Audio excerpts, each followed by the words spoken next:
nih. Walaupun cuacanya sedikit tidak menentu ya minggu-minggu ini, ya tapi dengan puasa darahnya kita tetap diberikan kesehatan juga, bisa berada di tempat ini dengan keadaan sehat juga. Kita bisa bersuka cita, kita bangkit berdiri, pemuji sambung damai. Kita berikan hati kita berikan hati kita berikan sukacita kita berikan sorak-sorai yang teguh.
Ucapan syukur kami yang kami naikkan pada hari ini bukan karena kuat keluarga kami Tuhan, bukan karena kami mampu, tapi dilayakkan oleh karena darah-Mu dan kuasa-Mu selama ini Tuhan. Terima kasih Yesus atas semua berkat-Mu, kasih-Mu. Kini kami akan memulai sorak-sorai kami akan berikan yang terbaik hanya untuk memuliakan nama segenap orang yang percaya mengatakan amin. Haleluya.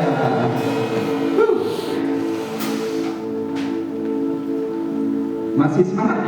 Masih dong, kan baru mulai nih. Kita berikan yang hati kita yang terbaik, kita berikan sorak-sorai untuk memuliakan nama Tuhan. Kita berikan goyangan kita kalau perlu untuk memuliakan nama Tuhan. Siap?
persembahan kita untuk Tuhan. Yang doa persembahan dipersilakan. Teman-teman kita doa. Selamat sore Bapak, terima kasih telah memberkati kami dari pagi Tuhan, dan terima kasih juga atas segala yang telah Kau berikan kepada kami Tuhan. Dan sebentar lagi kami akan memberikan persembahan, kiranya Engkau berkati persembahan ini, dan apa yang kami tabur tidak akan kembali dengan sia-sia Tuhan. Dan berkati tangan yang telah memberikan Tuhan. Terima kasih Tuhan, kita berdoa.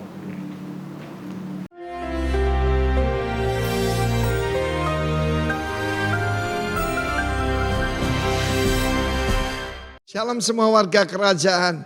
Tema kita boldness for the king and boldness before the king. Saya sampaikan pada minggu yang lalu, kita mendapatkan keberanian kalau kita tahu kita berbicara bukan di hadapan mahkamah-mahkamah, tapi di hadapan daripada sang raja itu sendiri yang menghidupkan semua orang. Dan kita melihat dalam kehidupan Petrus dan Yohanes dan para rasul dalam gereja mula-mula, ketika ada seorang lumpuh di gerbang indah daripada bait Allah. Kita tahu agama itu memisahkan. Ya, karena dia lumpuh, dia tidak boleh mendekat. Cacat tidak boleh mendekat. Saudara yang kasih, soal benar tidak benar, halal haram begitu. Tetapi ketika orang lumpuh itu berjalan dan 5.000 orang laki-laki, belum perempuan, anak-anak diselamatkan, mereka ditangkap. Karena apa? Melakukan kebaikan. Akan tiba waktunya menyembuhkan orang sakit, dimasukkan penjara. Ada waktunya membangkitkan orang mati, dikatakan kekacauan. Tetapi saudaraku, ketika mereka diadili dan mereka ditanya, dengan kuasa apa, dengan nama siapa kamu melakukan hal ini? Maka dengan berani Petrus dan Yohanes berkata, kalau kami diadili karena ada orang impoten, ada orang lumpuh sembuh, ketahuilah kamu dalam nama Yesus Kristus orang Nazaret itu, ya, dan saudaraku yang kamu bunuh. Begitu berani saudaraku. Ketika mereka melihat keberanian, boldness dari Petrus dan Yohanes, dan mereka ini ternyata diselidiki tidak pernah ikut yaitu sekolah rabbinik manapun, maka saudaraku mereka menyadari, oh rupanya karena bergaul dengan Yesus. They had been with Jesus. Kita tahu pergaulan itu mengubahkan. Bergaul dengan penggosip jadi penggosip. Bergaul dengan penjudi, bergaul dengan penjina jadi seperti mereka. Tapi bergaul dengan Kristus kamu menjadi seperti dia. Yang memberikan good confession di hadapan Pontius Pilatus. Saudara, Pontius Pilatus mewakili negara dikuasa saat itu. Tapi di hadapan Kristus dia mewakili kerajaan yang jauh lebih besar. Yang berkuasa atas alam semesta. He know who he is. Dia tahu siapa bapaknya. Kalau kita tahu kita berdiri di hadapan Tuhan, kita tidak akan takut. Karena Kristus yang memperingatkan akan tiba waktunya. Kamu akan diseret ke hadapan pengadilan. Ataupun orang yang membunuh kamu mengira berbuat bakti bagi Allah. Tetapi dengan berani Petrus dan Yohanes menjawab mereka. Dan apa yang terjadi? Mereka tidak bisa berbuat apa-apa. Ketika mereka kumpul, mereka juga minta satu. Bukan supaya penganiayaan diangkat. Bukan supaya kesulitan itu ditiadakan. Tapi mereka minta paresia. Mereka minta boldness to speak for the king and before the king. Ketahuilah saudara, akan tiba waktunya. Penganiayaan itu bukan masalah ada atau tidak, tapi sudah di depan mata. Lihat apa yang sedang terjadi. Ya, memberitakan firman Tuhan dipersulit, ya.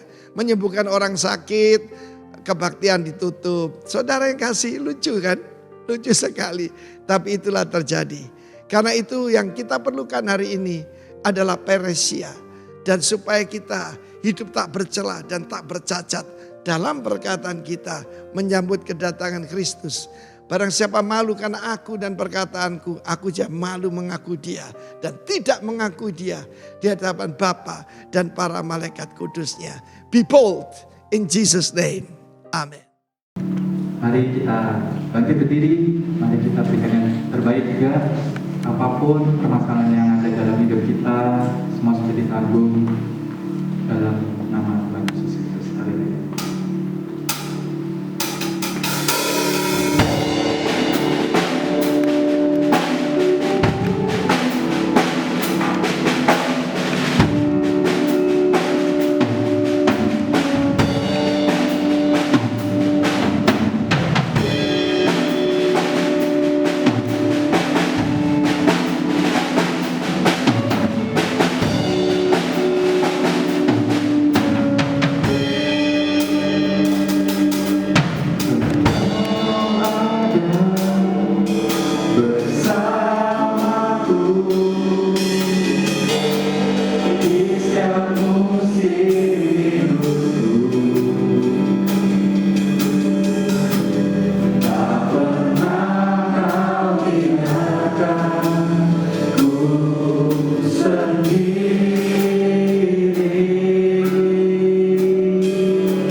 Terima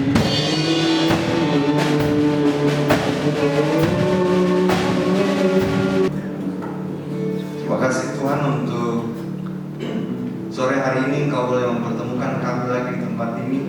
Itu semua karena kebaikan-Mu dalam kehidupan kami.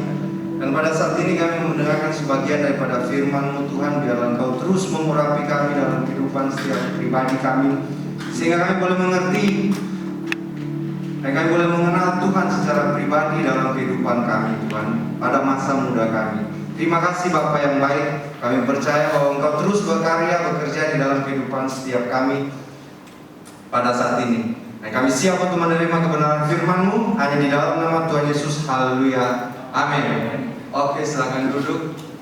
Shalom. Shalom. Selamat sore. Kita ketemu lagi. Waktu saya datang itu tanggal 9 Januari dulu ya. Baru saya datang lagi sekarang tanggal 10. Jadi beda sehari saudara. Tanggal 9 dan tanggal 10 hanya beda bulan. Ya, langsung saja. Kita sebagai anak muda terkadang tidak sadar bahwa kehidupannya kita ini sangat berharga, sangat penting, dan kita harus bukan sebatas memikirkan diri kita sendiri lagi. Tapi dari sejak muda kita belajar untuk memikirkan bagaimana untuk bisa menjadi berkat, menjadi saksi untuk orang lain. Apa yang bisa kita buat melalui kehidupan kita untuk orang lain.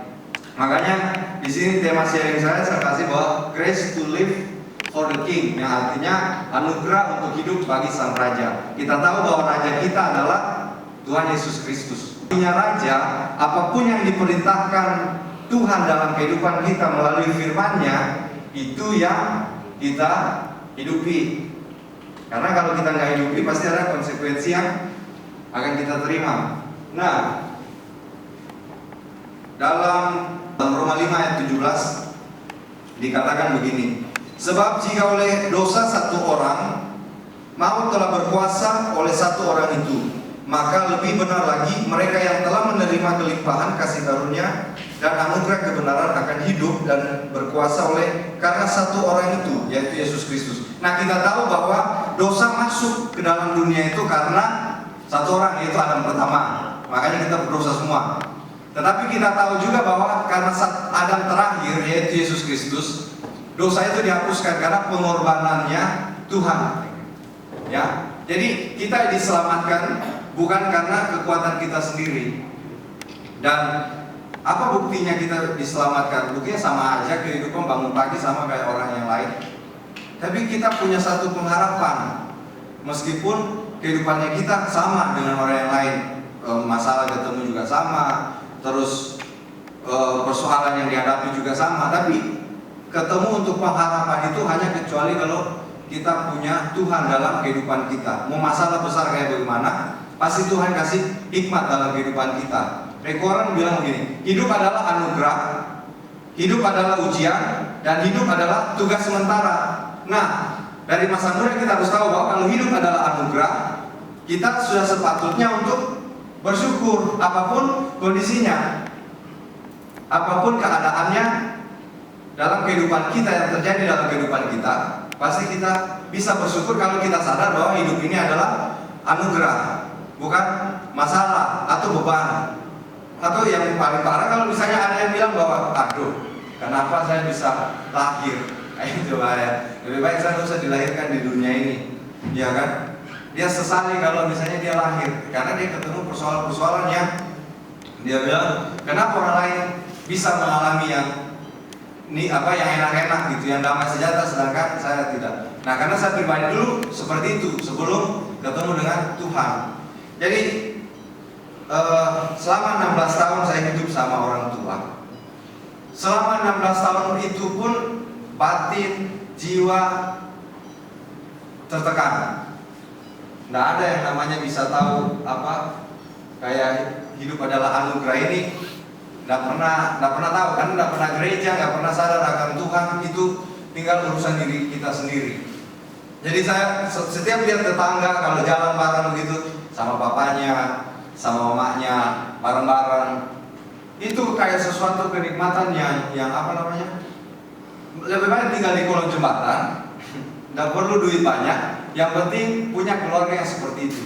Itu karena belum kenal Tuhan. Dan dulu yang saya sesali, kenapa harus punya orang tua seperti itu? Saya kecewa sama papa saya kecewa sama mama saya kecewa sama kakek saya kecewa sama semua orang. Karena nggak sadar, karena kenapa harus dilahirkan dalam kondisi keluarga yang seperti itu? Nggak bisa bersyukur. Tetapi begitu ketemu dengan Tuhan, bisa kita lihat sisi bersyukurnya. Kita sadar, Tuhan bilang, kenapa sampai orang tuamu berbuat seperti itu? Karena orang tuamu pun tidak ada yang mengajarkan. Jadi kamu tidak sepantasnya untuk sampai benci. Nah, itu muncul dari mana? Karena Tuhan yang kasih pengertian seperti itu. Tuhan yang memberikan kita hikmat untuk mengerti bahwa ada kebenaran-kebenaran yang kita tidak ketahui sebelum kita mengenal Tuhan. Makanya penting untuk kita mengenal Tuhan. Dan dibilang hidup adalah ujian.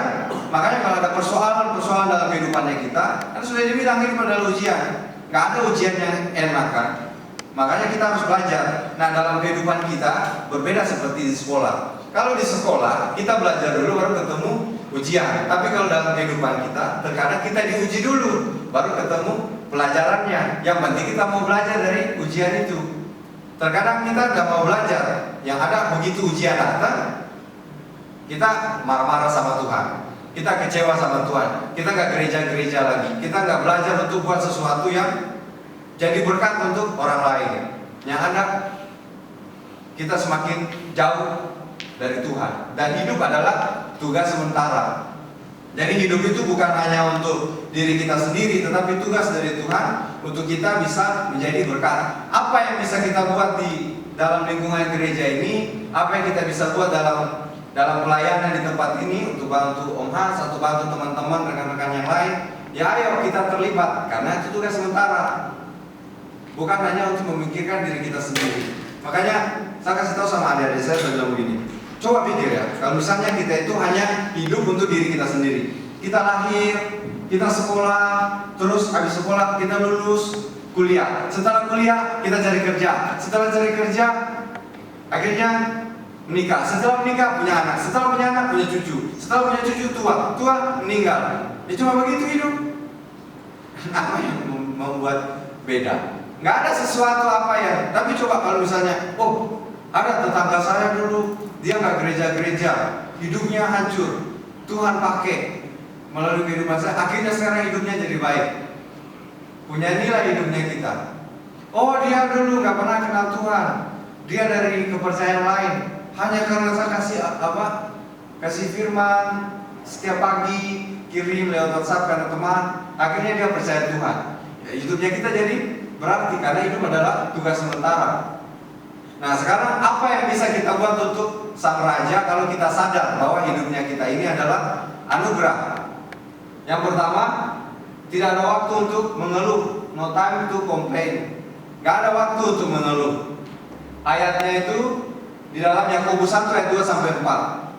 Nah, begini, saudara-saudara, anggaplah sebagai suatu kebahagiaan apabila kamu jatuh ke dalam berbagai-bagai pencobaan. Sebab kamu tahu bahwa ujian terhadap imanmu itu menghasilkan ketekunan. Dan biarlah ketekunan itu memperoleh buah yang matang, supaya kamu menjadi sempurna dan utuh dan tak berkekurangan sesuatu apapun. Disuruh bersyukur kalau misalnya datang berbagai-bagai pencobaan.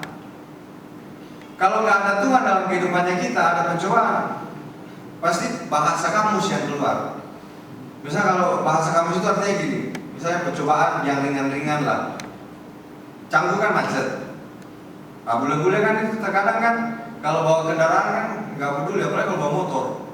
Kita sudah baik-baik, terus tiba-tiba dia serempet. Pasti kita teriak kan biasa. Kita ngomong apa? Tuhan berkati. Pasti kita udah berubah. Nggak ada yang keluar kata-kata kamusnya kita. Kita hewan lah, kebun binatang keluar, kebun kan nggak ada orang yang kalau marah-marah kan dia bilang, teror kau, kan nggak ada pasti kan hewan yang keluar kan, atau dia bilang, kursi kau, nggak ada, pasti kata-kata kasar, gitu. Nah makanya kita harus sadar bahwa kalau misalnya kita jatuh dalam berbagai-bagai pencobaan, justru di situ yang kita harus belajar. Tuhan lagi mau ngajarin apa saya ini? Saya dimarah sama Om Hans ini. Bukannya jadi kepahitan, apalagi kita dalam pelayanan, terkadang kita saling berharap. Berharapnya itu gini, kamu ngerti saya dong, lu ngerti gua. karena gua seperti ini gitu loh. Lo gua kayak gitu ya. Jangan tegang gitu. Saya jadi kalian tegang, saya jadi tegang. Santai, ini ibadah anak muda, bukan kita ibadah penghiburan ya. Jadi kita harus bersyukur begitu kita jatuh dalam pencobaan. Jadi kita harus cari di mana ketemu dia. Jadi kalau kita dalam pelayanan itu terkadang kita menuntut orang untuk mengerti kita. Nah, kalau kita nggak belajar untuk menganggap suatu kebahagiaan ini, pasti begitu kita dimarah, ya saya mengerti saya dong, masa marah seperti itu? Kan saya seperti ini orangnya, punya kelemahan seperti ini. Saya jauh, saya telat seperti masa saya dimarah-marah kayak gitu. Saya buat salah seperti ini, saya ditegur. Tapi kalau misalnya kita mengerti tentang dibilang berbahagia, kita masih belajar. Oh iya, saya dimarah seperti ini untuk supaya saya jadi lebih baik. Saya dikasih tahu, saya ditegur karena saya telat supaya saya jadi tepat waktu. Saya tidak disiplin, ditegur supaya saya disiplin. Jadi belajar jadi sesuatu. Selalu pikirnya kembali ke diri kita untuk supaya lebih baik, bukan menyalahkan orang lain. Karena ada satu quote dibilang begini, Tuhan menerima kita apa adanya memang betul, tapi Tuhan tidak mau kita apa adanya. Iya kan? Apalagi biasanya kalau pasangan tuh, kamu harus terima aku apa adanya dong, iya kan? Tapi dia tidak mungkin cuma mau kita apa adanya kan? Begitupun Tuhan. Memang kita awalnya berdosa, penuh kelemahan, penuh kekurangan, penuh yang buruk-buruk. Tapi Tuhan nggak mau kita terus di situ. Makanya kita diproses karena Tuhan nggak mau Tuhan terima kita apa adanya, tapi Tuhan nggak mau kita apa adanya. Yang kedua yaitu be ready and learn. Artinya selalu penuh persiapan dan belajar. Anak muda itu harus selalu penuh persiapan. Pelayanan, persiapan, lagunya dikuasai, dipelajari bagaimana untuk supaya lagu praise itu seperti apa, lagu worship itu seperti apa. Dalam studi juga, dalam pekerjaan juga pasti harus penuh persiapan ini. Nggak ada, dalam kehidupan pun apalagi harus penuh persiapan. Iya kan? Kalau ada menghadapi masalah seperti ini, seperti apa? Hadapi persoalannya satu, bagaimana cara persiapannya. Jadi masing-masing kita belajar untuk persiapan dan belajar. Seperti saya sudah pernah bersaksi juga di sini, saya ulangi aja. Sebelum bapak saya meninggal tahun kemarin, itu Tuhan sudah bicara sama saya bahwa bukan bicara dengar audible ya, enggak, bicara dalam hati. Nanti hebat sekali dia bisa bicara dengan Tuhan. Nah, jadi bicara dalam hati bahwa ini bapakmu tidak bakal lama lagi. Kamu harus buat persiapan. Akhirnya buat persiapan papa, persiapan adik, persiapan diri sendiri, dan belajar. Belajar apa? Kalau hadapi persoalan ini bagaimana untuk tetap tenang, untuk tetap tidak menyalahkan Tuhan, untuk tetap punya pengharapan yang kokoh, tidak tergoyahkan dengan segala macam persoalan. Belajar tentang persiapan dan tentang belajar ini. Jadi kita terus gitu. Jadi begitu juga di sini. Kan kita lihat nih masih banyak kursi yang kosong nih. Kan rugi kalau misalnya banyak yang kosong. Ya kita belajar untuk persiapan bagaimana untuk minggu depan. Ajak setidaknya satu orang satu temannya, ya kan? Dia ajak temannya untuk penuhi kursi-kursi yang kosong ini, dan dia belajar. Kalau misalnya dia WhatsApp, bro, besok hari Minggu, ayo ikut kita join KGC Canggu. Terus dia nggak respon. Terus lagi, makanya kejar jiwa itu seperti kejar orang yang punya utang sama kita. Coba kalau misalnya ada orang berutang dalam kehidupan kita, kan kita nggak mungkin datang minta ke rumahnya, tok minta uang. Oh belum ada uang, saya belum bisa balikin, belum bisa bayar utang. Oh, oke, terima kasih, pulang, dan sudah tidak balik-balik lagi. Kan nggak mungkin kita kejar terus dia sampai dia bayar. Begitupun teman-temannya kita, kenalannya kita, atau saudaranya kita yang belum kenal Tuhan, kita kejar terus sampai di mana, sampai kita itu baru dibilang saksi Kristus. Maka Amsal 21 ayat 5 dibilang, rancangan orang rajin semata-mata mendatangkan kelimpahan, tetapi setiap orang yang tergesa-gesa akan mengalami kekurangan. Artinya gini, persiapan itu perlu dalam hal apa saja. Belajar itu perlu dalam hal apa saja. Nah, ayatnya lagi Amsal 18 ayat 13 sampai 15 dibilang, jikalau seorang memberi jawab sebelum mendengar, itulah kebodohan dan kecelakaannya. Orang yang bersemangat dapat menanggung penderitaannya, tetapi siapa yang memulihkan semangatnya patah, hati orang berpengertian memperoleh pengetahuan, dan telinga orang bijak menuntut pengetahuan. Kita lihat dulu dari yang sebelum mendengar, seorang memberi jawab sebelum mendengar, itulah kebodohan dan kecelakaannya. Nah, terkadang kita kan begitu, kita belum dengar baik-baik, kita belum paham dulu baik-baik orang tua kita ngomong apa, gembala kita ngomong apa, pembina kita, kakak kita sudah kasih jawab. Akhirnya yang jadi bukan solusi yang kita ketemu, malah persoalan yang masalah kecil begini jadi besar. Akhirnya kita sendiri yang malu, karena sudah emosi dulu, kita sudah jawab dulu, kita belum mengerti. Nah, dalam kehidupan kita, apalagi anak muda, iya kan? Ya, orang bersemangat dapat menanggung penderitaannya. Harus bersemangat, baru bisa menanggung penderitaan. Kalau loyo, tidak bisa menanggung penderitaan. Belum menderita, dia sudah menderita sendiri karena dia sudah loyo, iya kan? Dia sudah lemas-lemas. Anak muda loyo, aduh, bagaimana dibilang laskar Kristus? Apalagi laskar Kristus gampang tersinggung. Saya kasih contoh ini. Misalnya laskar itu kan artinya pasukan, ya kan? Nah, kalau pasukan itu kan kalau siap gerak kan nggak ada, pasti meskipun dia di depan sini, pasti kan diteriak siap gerak.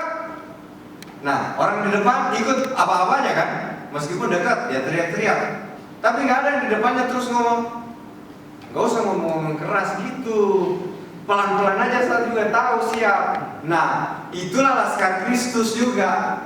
Kayak gitu. Jadi meskipun disuarai keras, mau ditekan, mau dibanting, mau disiksa demi kebaikan, bukan disiksa untuk mati konyol, tapi demi kebaikan. Dia tahu itu untuk kebaikannya dia nggak melawan.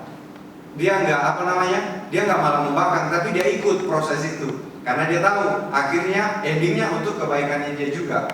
Nah, yang terakhir ketiga, yaitu jadilah yang terbaik dan bertanggung jawab dari sejak muda. Tanggung jawab dari hidupnya kita dulu. Jadilah yang terbaik dari dirinya kita sendiri dulu. Berteman yang baik, tidak macam-macam. Terus apa lagi? Bertanggung jawab dengan kehidupan. Ada pekerjaan, lakukan pekerjaan itu dengan baik, sungguh-sungguh, pelayanan yang sungguh-sungguh, dengan penuh tanggung jawab tadi itu. Karena tahu tadi kan kehidupannya kita adalah tugas sementara, tidak lama loh. Kehidupannya kita kalau kita hitung kayak baru kemarin tahun baru, nanti habis itu tahun baru lagi, habis itu nanti tahun baru lagi, ya kan? Nah, jadi kita harus sadar bahwa kita harus belajar jadi yang terbaik. Gak ada kita terkecil. Saya kondisinya kayak begini, teman saya lebih hebat. Gak ada kayak begitu, sama. Kita punya Tuhan yang sama. Gak ada, oh dia bisa ngomong di depan, saya cuma jadi jemaat biasa di sini duduk. Gak ada, sama aja. Hanya porsinya kita beda-beda. Ada yang 2, ada yang 1, 2, dan 5. Yang 2 gak perlu iri dengan yang 5 talenta, dan yang 1 gak perlu iri dengan yang 2. Tapi dia belajar untuk mengembangkan aja fokus untuk jadi yang terbaik versi dirinya sendiri bersama dengan Tuhan. Ulangan 11 ayat 1. Haruslah engkau mengasihi Tuhan Allahmu dan melakukan dengan setia kewajibanmu terhadap Dia, dengan setia berpegang pada segala ketetapannya, peraturannya, dan perintahnya. Kan kita disuruh mengasihi Tuhan dan melakukan setiap kewajibannya kita. Tapi dengan berpegang pada segala perintahnya, kita nggak mungkin bisa melakukan perintah Tuhan, kewajiban kita, kalau kita nggak punya kekuatan firman Tuhan. Makanya kita harus terus merenungkan firman Tuhan. Artinya gini, begitu kita hadapi satu persoalan, firman Tuhan itu makanya harus baca. Kalau kita nggak baca, apa yang kita merenungkan? Iya kan? Kalau misalnya yang kita baca hanya kalender di Tempo bulan Juli, itu toh firman Tuhan nggak pernah kita baca. Atau kita cuma baca berita di Instagram, kita cuma lihat TikTok, kita nggak pernah punya setidaknya paling minim 1 hari 1 ayat punya. Untuk apa? Untuk kekuatan. Begitu kita ketemu persoalan, karena kita renungkan, oh kalau firman Tuhan bilang seperti ini. Begitu mulai ragu, firman Tuhan bilang seperti ini. Mulai sakit hati, firman Tuhan bilang seperti ini. Itulah yang membuat kita bisa lakukan apa? Kewajibannya kita mengasihi. Kita nggak mungkin bisa mengasihi kalau tidak ada firman Tuhan yang bicara dalam kehidupannya kita. Kita nggak mungkin bisa setia, kita nggak mungkin bisa datang ke tempat ini sore ini dengan mengorbankan waktu tidur siang kita, mengorbankan waktu kita untuk bisa jalan-jalan, kadang jalan-jalan ke pantai atau kemana. Kalau bukan karena firman Tuhan yang bicara dalam dirinya yang membuat dia haus. Makanya dibilang orang yang dekat dengan Tuhan seperti orang yang minum air garam. Semakin dia minum, semakin dia haus. Tapi dengan catatan, dia harus belajar untuk mempraktekannya. Kalau dia nggak praktek ya pasti sia-sia juga. Nah, jadi saya ulangi lagi bahwa bagaimana kita merespon atau apa yang bisa kita buat untuk raja dengan kita sadar bahwa kehidupannya kita ini adalah anugerah dari Tuhan. Ada 3 tadi, tidak ada waktu untuk mengeluh, tidak selalu penuh persiapan dan belajar, serta jadilah yang terbaik dan bertanggung jawab. Jesus love you abundantly. Tuhan Yesus memberkati. Kasih dulu tepuk tangan. Oke, mari kita berdoa. Tuhan, terima kasih untuk sore hari ini. Hamba-Mu sudah sharing kebenaran firman-Mu. Biarlah Tuhan Engkau yang memberikan untuk kami mengerti apa yang Tuhan mau dan apa tujuan Tuhan dalam kehidupan kami, sehingga kami boleh bersemangat, kami boleh bergairah, dan kami sadar bahwa kehidupan kami ini adalah tugas sementara yang Tuhan percayakan dalam kehidupan kami, sehingga kami boleh belajar untuk bertanggung jawab, dan kami boleh belajar untuk tidak menyanyiakan waktu yang Tuhan berikan dalam kehidupan kami. Terima kasih Bapak, mau berdoa biarlah setiap kami untuk memiliki roh, jiwa, dan tubuh yang terus selalu haus akan Engkau, sehingga kami selalu rindu untuk membangun hubungan yang lebih erat lagi dengan Engkau Tuhan. Terima kasih Bapak, kami percaya bahwa Engkau Tuhan yang terus berkarya, Engkau Tuhan yang terus bekerja dalam kehidupan kami, sehingga kami boleh melihat mujizat Tuhan terjadi di tempat ini, dan jiwa-jiwa boleh banyak dimenangkan, dan jiwa-jiwa boleh banyak yang dibawa untuk mengenal Engkau secara pribadi. Terima kasih Bapak, kami bersyukur dan kami sudah berdoa hanya di dalam nama Tuhan Yesus. Haleluya. Amin. Terima kasih banyak Gideon atas firman yang diberikan dan kasih Tuhan luar biasa dari berkati pada sore hari ini. Mari kita bangkit berdiri, kita siapkan hati kita untuk mengikuti perjalanan. Mungkin ada saudara yang belum menerima anggur maupun roti, nanti hasil yang bisa memberikan. Sudah semua? Kalau sudah, mari kita angkat roti kita di atas kepala kita. Terima kasih Tuhan Allah Bapa kami di surga atas keluar biasaan Tuhan. Sampai hari ini penebusan-Mu boleh kami rasakan dalam kehidupan kami. Bukankah roti yang kita pecah-pecahkan adalah persekutuan kita dengan darah Yesus? Amin. Mari kita makan bersama-sama dalam nama Yesus. Saya selalu mengingatkan, adik-adik, ini bukan satu liturgi kebiasaan, tapi anggur yang kita angkat ini adalah satu lambang penyalipan daripada Tuhan Yesus di kayu salib. Bahwa setiap penderitaan adik-adik, apa yang menjadi pengalaman kehidupan adik-adik, kekecewaan, sakit hati,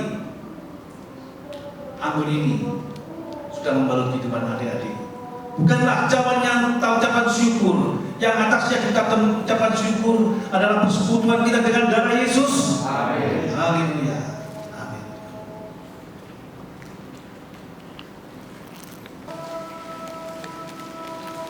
Terima kasih Tuhan. Terima kasih atas roti dan darah yang Tuhan sudah berikan dalam kehidupan kami. Biarlah Tuhan Yesus melalui pada sore hari ini perjalanan yang boleh kami rasakan membentuk dalam pribadi kita, setiap pribadi kita masing-masing untuk hidup lebih dekat akan Tuhan. Terpuji Allah kami yang hidup. Terima kasih Tuhan, terima kasih. Kiranya Engkau memberkati aku melimpah-limpah dan memperluas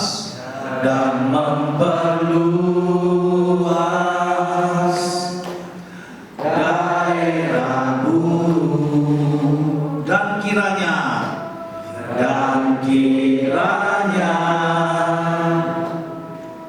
tanganmu menyertai aku dan melindungi aku daripada malapetaka, sehingga kesakitan tidak menimpa aku, sehingga kesakitan tidak menimpa. Angkat kedua tangan kalian semua. Terima kasih Tuhan, pulanglah ke rumah masing-masing dengan membawa berkat, damai sejahtera dari Allah Bapa, penyertaan Roh Kudus melalui kehidupan adik-adik semua, mulai hari ini sampai Tuhan Yesus datang kembali. Yang percaya